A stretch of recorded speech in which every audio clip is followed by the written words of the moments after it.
इस वक्त की बड़ी खबर क्या है दोस्तों? हर गुजरते लम्हे के साथ इस्राएल के मिसाइल इंटरसेप्टर्स खत्म हो रहे हैं। सरल शब्दों में, जब ईरान मिसाइलों के जरिए हमला करता है तो उसे रोकने के लिए इस्राएल को जरूरत होती है मिसाइल इंटरसेप्टर्स की। इस वक्त इस्राएल अमेरिका से गिड़गिड़ा रहा है कि ईरान जहां चाहे हमला कर रहा है, हम उसे रोक नहीं पा रहे हैं क्योंकि हमारे इंटरसेप्टर्स खत्म हो रहे हैं। टीआरटी वर्ल्ड की इस खबर पर गौर कीजिए दोस्तों, जो साफ तौर पर कह रहा है कि इस वक्त इस्राएल के मिलिट्री इंटरसेप्टर्स जो हैं वो खत्म हो रहे हैं। और बात वहां नहीं रुकती, अल जजीरा की इस खबर पर भी गौर कीजिए। इस कार्यक्रम में मैं आपके सामने पेश करने वाला हूं कि इस बड़ी खबर के मायने क्या हैं, क्योंकि जैसे मैंने बताया अभी जंग को सिर्फ 15 दिन हुए हैं और यही खबर की चर्चा की जा रही थी कि किस तरह से आने वाले दिनों में अमेरिका और इजराइल की जो मिसाइल काबिलियत है वो कमजोर होगी। दूसरी तरफ अब भी ईरान लगातार हमले कर रहा है, जबकि डोनाल्ड ट्रंप ने दावा किया था कि हमने उनकी मिसाइल क्षमता को खत्म कर दिया है। मगर इस वक्त एक और अफवाह तैर रही है और वो अफवाह है इस्राएली प्रधानमंत्री बेंजामिन नेतन्याहू की सुरक्षा को लेकर, उनके हताहत होने को लेकर, उनके घायल होने को लेकर। मैं आपको बताना चाहता हूं दोस्तों, इस पर इस्राएली प्रधानमंत्री कार्यालय ने अपनी प्रतिक्रिया दी है। मैं आपको बतलाना चाहता हूं एनाडोलू नाम का जो न्यूज एजेंसी है उसको उन्होंने क्या कहा है आपके स्क्रीन पर। इस्राएल के प्रधानमंत्री कार्यालय ने उन दावों को खारिज किया है जो सोशल मीडिया पर फैल रहे थे कि ईरान के जवाबी कार्रवाई में प्रधानमंत्री बेंजामिन नेतन्याहू मारे गए। यह अफवाहें तब फैली जब 13 मार्च की नेतन्याहू की एक वर्चुअल प्रेस कॉन्फ्रेंस का वीडियो ऑनलाइन हुआ। कुछ लोगों ने दावा किया कि वीडियो में देश भर में एयर रेड सायरन की आवाज नहीं सुनाई दे रही, इसलिए शायद नेतन्याहू मारे जा चुके हैं और उनकी जगह एआई से बनाया गया वीडियो दिखाया जा रहा है। तो प्रधानमंत्री कार्यालय ने स्पष्ट कर दिया है कि नेतन्याहू के बारे में जो खबरें हैं वो सिर्फ अफवाहें और उसके अलावा कुछ नहीं। और मैं आपको बतलाना चाहता हूं दोस्तों कि ये खबरें दरअसल फैली क्यों। आपकी स्क्रीन पर सोशल मीडिया पर यह दावा फैल गया कि ईरान के जवाबी हमले में नेतन्याहू मारे गए। यह अफवाह एक 13 मार्च के वीडियो के वायरल होने के बाद फैली, जिसमें कुछ लोगों ने कहा कि वीडियो एआई से बनाया गया है। कुछ यूजर्स ने वीडियो में 6 उंगलियों जैसी एआई गलती होने का दावा किया।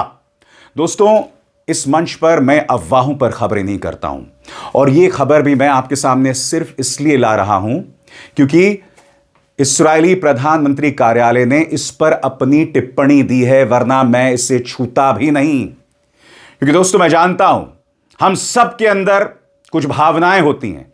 उन भावनाओं को संबोधित करने के लिए मैं खबर नहीं करता हूं। मेरा मानना है कि मेरा जो दर्शक है उसे सिर्फ सच जानने का अधिकार है और सच्चाई के अलावा कुछ नहीं। लिहाजा मैं आपके सामने ऐसी कोई खबर पेश नहीं करूंगा जो फैक्ट्स पर आधारित नहीं है। और जैसे मैं अक्सर कहता हूं, मैं इंसान हूं, मुझसे गलतियां हो सकती हैं, क्योंकि आप जानते हैं कि ना मैं इस्राएल की जमीन पर हूं ना ईरान की जमीन पर हूं।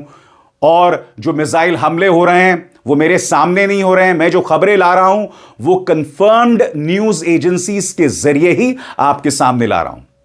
मगर बड़ी खबर क्या है जो मैं आपको बतलाना चाहता हूं? बड़ी खबर यह है कि इस्राएल के मिलिट्री इंटरसेप्टर्स खत्म हो रहे हैं, जैसा कि अल जजीरा की खबर बता रही है। और देखिए, यही खबर टीआरटी वर्ल्ड बता रही है। और जमीन पर इसको लेकर क्या प्रमाण मिल रहे हैं मैं आपको बताना चाहता हूं। सबसे पहले मैं आपको बताना चाहता हूं बेन गुएरिन एयरपोर्ट का एक वीडियो। यहां पर सायरन बज रहा है, सन्नाटा पसरा हुआ है, बताया जा रहा है कि यहां पर इंटरसेप्टर फेल हो गया है, इसलिए यह सायरन बज रहा है। यह वीडियो देखा जाए।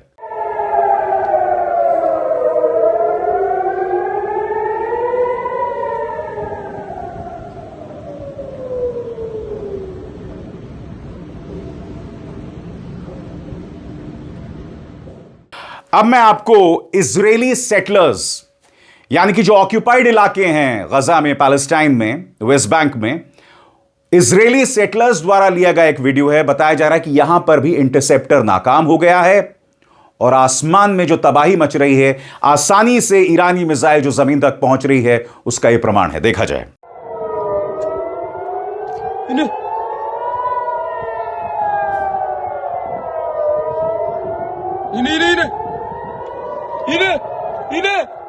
Yine abba.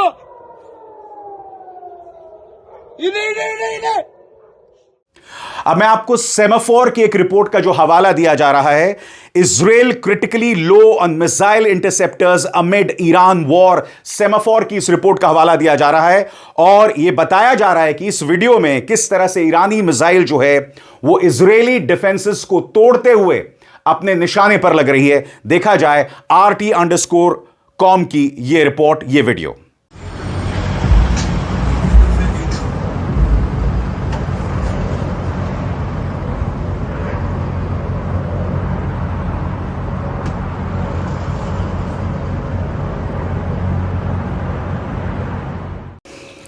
अब आपके जहन में सवाल होगा दोस्तों, इस खबर के मायने क्या हैं? अगर वाकई इजराइल के मिलिट्री इंटरसेप्टर्स खत्म हो रहे हैं तो यह खबर कितनी महत्वपूर्ण है। अब आपके सामने आसान लफ्जों में मैं ये पूरा मामला अब आपको समझा रहा हूं, गौर फरमाएं। एक खबर के मुताबिक इस्राइल के पास मिसाइल रोकने वाले इंटरसेप्टर बहुत कम बच गए हैं। यह रिपोर्ट सबसे पहले सेमाफोर ने दी थी, जिसके बाद में रॉयटर्स और कुछ अन्य मीडिया ने भी इस खबर को उठाया। रिपोर्ट में क्या कहा गया है? सेमाफोर की रिपोर्ट के मुताबिक इस्राइल ने अमेरिका को बताया है कि उसके पास लंबी दूरी की बैलिस्टिक मिसाइल्स को रोकने वाले इंटरसेप्टर खतरनाक रूप से कम हो रहे हैं।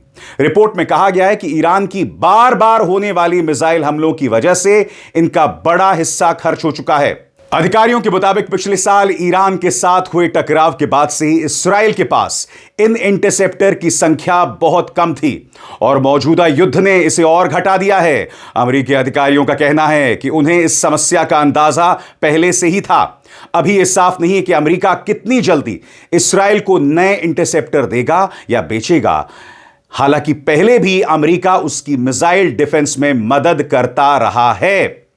अब आपके ज़हन में बड़ा सवाल, इस इंटरसेप्टर का मतलब दरअसल क्या है? यहां बात लंबी दूरी की बैलिस्टिक मिसाइल रोकने वाली मिसाइल्स की जा रही है, जैसे एरो सिस्टम या डेविड्स स्लिंग जैसी डिफेंस मिसाइलें। ये ईरान की बैलिस्टिक मिसाइलों को हवा में ही मार गिराने के लिए इस्तेमाल होती हैं। इसका सैन्य असर क्या हो सकता है? गौर फरमाएं। अगर इंटरसेप्टर कम होते हैं तो इस्राइल के लिए बड़ी संख्या में होने वाली मिसाइलों को रोकना मुश्किल हो सकता है। ऐसे में उसे कुछ महत्वपूर्ण जगह को ही बचाने को प्राथमिकता देनी पड़ेगी। इससे सैन्य ठिकानों, ऊर्जा ढांचे और शहरों पर हमले का खतरा बढ़ सकता है। इस्राइल दूसरे तरीकों से भी इसे रोक सकता है, जैसे फाइटर जेट, लेकिन बैलिस्टिक मिसाइलों के खिलाफ यह उतना प्रभावी नहीं है। अब इसका राजनीतिक और रणनीतिक असर क्या होगा, इस पर भी फरमाएं। इससे इस्राइल की अमेरिका पर निर्भरता और बढ़ सकती है, क्योंकि उसे नए इंटरसेप्टर चाहिए होंगे। ईरान और उसके सहयोगी इस खबर को यह दिखाने के लिए इस्तेमाल कर सकते हैं कि उनके मिसाइल हमले असर कर रहे हैं। अमेरिका में भी बहस बढ़ सकती है कि क्या इस्राइल को लगातार इतनी बड़ी सैन्य मदद दी जा सकती है। और जैसा कि मैं लगातार बता रहा हूं दोस्तों, इसका क्षेत्रीय असर भी पड़ सकता है, यानी क्षेत्रीय खतरा भी पैदा हो सकता है। कैसे? आपके स्क्रीन पर अगर ईरान को लगे कि इस्राइल के पास इंटरसेप्टर कम हैं, तो वो और बड़े या ज्यादा मिसाइल हमले करने की कोशिश कर सकता है, ताकि डिफेंस सिस्टम को ओवरलोड किया जा सके। अगर कोई बड़ा हमला सफल हो जाता है और भारी नुकसान हुआ, तो इस्राइल ईरान के अंदर और बड़े हमले कर सकता है, जिससे युद्ध और फैल सकता है। स्वतंत्र और आजाद पत्रकारिता का समर्थन कीजिए, सच में मेरा साथी बनिए। बहुत आसान है दोस्तों, इस ज्वाइन बटन को दबाइए और आपके सामने आएंगे ये 3 विकल्प, इनमें से एक चुनिए और सच के इस सफर में मेरा साथी बनिए। और दूसरी तरफ ईरान की बात की जाए दोस्तों, तो हर गुजरते लम्हे के साथ ईरान बता रहा है कि उसके मिसाइल्स का जखीरा खत्म नहीं हुआ। मैं आपके सामने ये खबर पेश करना चाहता हूं। यहां पर ईरान जो है वो दिखा रहा है मास ड्रोन लॉन्च, यानी कि ड्रोन्स को किस तरह से लॉन्च किया जा रहा है, व्यापक पैमाने पर इस वीडियो के जरिए उसे दिखाया जा रहा है दोस्तों। और यह video Islamic revolutionary guard core ने जारी किया है, जिसमें आप देख सकते हैं कितने बड़े पैमाने पर ड्रोन्स लॉन्च किए जा रहे हैं। अब मैं आपको IRGC का एक और वीडियो दिखाना चाहता हूं। करीब 36 सेकंड का वीडियो है और इसमें IRGC ने उसके पास एक सुरंग के अंदर कितने बड़े पैमाने पर ड्रोन्स मौजूद हैं वो इसे शोकेस कर रहा है। ये देखिए दोस्तों, ये वो टनल है। आप इस टनल से आगे बढ़ते हैं और जैसे जैसे आगे बढ़ते रहते हैं और आप देख सकते हैं दोनों तरफ जो है आपको ड्रोन्स दिखाई दे रहे हैं। पूरे स्क्रीन पर देखिए दोस्तों अपने, इसमें देखिए ये बाकायदा ड्रोन के जरिए लिया गया वीडियो है। आप देख रहे हैं ड्रोन आगे बढ़ रहा है और आप आसपास छोटे छोटे ड्रोन्स देख रहे हैं जिन्हें इस्तेमाल किया जाता है हमले में। यानी कि ईरान यहां स्पष्ट कर रहा है कि उससे अभी कोई खतरा नहीं है, उसके पास ड्रोन्स की कोई कमी नहीं है। दोस्तों, एक तरफ ईरान ये लगातार बता रहा है कि हमारी मिसाइल क्षमता बरकरार है, दूसरी तरफ इसी मंच पर मैंने आपको बताया था कि कल किस तरह से बगदाद में अमेरिकी दूतावास पर ईरान ने हमला किया और अब ईरान ने एक और चेतावनी जारी की है। आपके स्क्रीन पर दोस्तों TRT वर्ल्ड की यह खबर, Iranian Foreign Minister Abbas Araghchi urges neighboring countries to expel foreign aggressors, saying their only concern is Israel. यहां पर अब्बास अरागची ने सख्त लफ्जों में अपने तमाम सहयोगियों को चेतावनी दी है कि तुम्हारी जमीन पर जो विदेशी आक्रांता हैं उन्हें हटाओ, क्योंकि उनका मकसद सिर्फ इसराइल को बचाना है। और यहां पर अब्बास अरागची जिक्र कर रहे हैं किसी और का नहीं, अमेरिका और इसराइल का, क्योंकि ईरान का मानना है कि UAE के जमीन से यानी संयुक्त अरब अमीरात की जमीन से ईरान पर हमले किए जा रहे हैं और वो इसे किसी कीमत पर बर्दाश्त नहीं करेगा। अब मैं आपका ध्यान खींचना चाहता हूं एक और बड़ी खबर की तरफ। Iran warns US to evacuate all American industries in the Middle East and urge residents near the facilities to avoid harm. सरल शब्दों में कहा जाए तो ईरान ने अमेरिका को चेतावनी दी है कि मध्य पूर्व में आपके जितने भी उद्योग हैं उन्हें हटाइए, और यह भी कहा है सिविलियंस को कि अगर आप इसका हिस्सा हैं तो आप भी हट जाइए, क्योंकि अब आप खतरे की जद में है। यानी कि ईरान क्लियरली मीन्स बिजनेस और वो पीछे नहीं हट रहा है। उसके हमले हर गुजरते लम्हे के साथ तेज होते जा रहे हैं। दोस्तों, किसने कल्पना की थी कि ईरान दो सुपर पावर्स के सामने, दो न्यूक्लियर पावर्स के सामने टिक पाएगा? लोगों ने कहा था कि एक हफ्ते में जंग खत्म हो जाएगी, ईरान घुटनों पर आ जाएगा, मगर अभी भी ईरान बगदाद से लेकर UAE से लेकर तमाम जगहों पर हमले कर रहा है। सबसे बड़ी बात, जैसा कि मैंने आपको बताया, इजराइल के मिलिट्री इंटरसेप्टर्स खत्म हो गए हैं और यहां पर अब्बास अरागची ने किया है अमेरिका पर करारा तंज, और यहां तंज किया जा रहा है तेल के मुद्दे पर। आपके स्क्रीन पर BBC की एक खबर, पहले धौंस दिखाई अब भीख मांग रहा है। रूस से भारत के तेल खरीदने को लेकर ईरान का अमेरिका पर बयान, और यहां पर अब्बास अरागची क्या कहते हैं, अमेरिका पर किस कदर तंज कसते हैं, इस पर गौर फरमाया जाए। ईरान के विदेश मंत्री अब्बास अरागची ने रूसी तेल को लेकर अमेरिका के रुख की कड़ी आलोचना की है। उनका कहना है कि अमेरिका भारत समेत दुनिया के कई देशों में रूस से तेल खरीदने की भीख मांग रहा है। अरागची की ओर से बयान ऐसे समय में आया है जब हाल ही में मध्य पूर्व में बढ़ते तनाव के बीच अमेरिका ने अस्थायी रूप से इन प्रतिबंधों में ढील दी है, ताकि भारत जैसे देश समुद्र में पहले से मौजूद रूसी तेल खरीद सकें। व्हाइट हाउस की प्रेस सेक्रेटरी कैरोलाइन लीविट ने मंगलवार को प्रेस कॉन्फ्रेंस के दौरान कहा था कि अमेरिकी राष्ट्रपति डोनाल्ड ट्रंप, अमेरिकी वित्त मंत्री स्कॉट बेसेंट और राष्ट्रीय सुरक्षा टीम ने फैसला लिया है।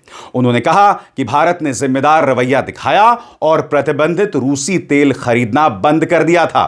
अब्बास अरागची आगे क्या लिखते हैं अपने सोशल मीडिया प्लेटफॉर्म एक्स पर, इस पर भी गौर फरमाया जाए। अरागची ने लिखा, अमेरिका महीनों तक भारत पर धौंस दिखाता रहा कि वह रूस से तेल आयात रोके, लेकिन ईरान के साथ सिर्फ 2 हफ्ते के संघर्ष के बाद व्हाइट हाउस अब भारत समेत दुनिया के देशों में रूसी तेल खरीदने की भीख मांग रहा है। सबसे बड़ी बात, अब्बास अरागची ने पश्चिमी देशों के दोगलेपन, उनके दोहरे मापदंड पर भी हमला किया है। अब्बास अरागची क्या कहते हैं, गौर फरमाएं। ईरानी विदेश मंत्री ने यूरोपीय देशों की भी आलोचना की। उन्होंने कहा कि यूरोप ने ईरान के खिलाफ गैर कानूनी युद्ध का समर्थन इस उम्मीद में किया कि इससे रूस के खिलाफ उसे अमेरिका का साथ मिलेगा। अमेरिकी राष्ट्रपति ट्रंप कई बार कह चुके हैं कि रूस अपनी तेल की कमाई का इस्तेमाल यूक्रेन के खिलाफ युद्ध में कर रहा है। इसी आधार पर ट्रंप प्रशासन ने भारत पर रूसी तेल खरीदने की वजह से दंड के रूप में 25% का अतिरिक्त टैरिफ लगाया था। अंतर्राष्ट्रीय बाजार में तेल की बढ़ती कीमतों को देखते हुए ट्रंप प्रशासन ने अब जो फैसला लिया है, अब्बास अरागची ने एक तरह से उस पर व्यंग कसा है। अब मैं फिर आपसे पूछना चाहता हूं दोस्तों, ये जो तेवर इस वक्त ईरान के दिखाई दे रहे हैं, जहां वो मुजाहिरा कर रहा है, प्रदर्शन कर रहा है अपने मिसाइल स्टॉक का, जहां पर वो बाकायदा लॉन्च कर रहा है अपने ड्रोन्स को और वो दिखा रहा है दुनिया को, और जो बात अब्बास अराक्ची कह रहे हैं, क्या इन तेवरों से लगता है कि ईरान ये जंग हार रहा है? क्योंकि ईरान तो चेतावनी दे रहा है और उस चेतावनी के सामने खाड़ी देशों में डर का माहौल है, खौफ का माहौल है। यह हकीकत है, और हकीकत यह भी है कि इजराइल के मिसाइल स्टॉक्स खत्म हो रहे हैं, और यह तमाम खबरें तथ्यों पर आधारित हैं। अविसार शर्मा को दीजिए इजाजत। नमस्कार।